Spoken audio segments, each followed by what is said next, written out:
আরে তোমরা সবাই দেখে যাও, আমার খরগোশের বাচ্চা দুইটা মারা গেছে। আরে এটা কি বলো, কেমন হয়েছে? দেখো, দুইটা বাচ্চা ছিল, দুইটাই মারা গেছে।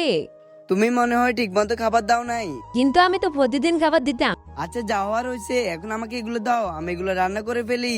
শয়তান বুড়িয়া, আমার খরগোশ মারা গেছে, তুই এগুলাকে রান্না করে খাবি? তাহলে এগুলো দিয়ে কি করবে? দূর, আমাকে দিলে আমি রান্না করতাম। আমার খরগোশ গুলো মারা গেল, এখন আমি মাঠে গুলো এগুলাকে কবর দিব। আমার অনেক কষ্ট হচ্ছে, কিছু করার নাই, এগুলাকে এখন মাটি চাপা দিয়ে চলে যায়। এই তো চলে গেছে চলে গেছে, এখন এই খরগোশগুলোকে উঠিয়ে রান্না করে ফেলবো। এই তো পেয়ে গেছি। এখন এগুলোকে ভালোভাবে এখানে বসিয়ে আগুন জ্বালিয়ে এটা কাবাব করে নিব।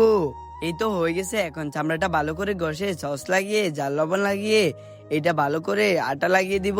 তারপর এটাকে আবারও সিদ্ধ করতে হবে। আরে ও ভাবতেই পারবে না ওর খরগোশ রান্না করেছি আমরা।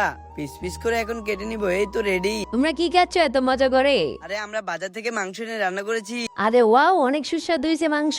দেখো মিনা কিছুই বুঝতে পারলো না। বন্ধুরা তোমরা সবাই লাইক সাবস্ক্রাইব করে দাও।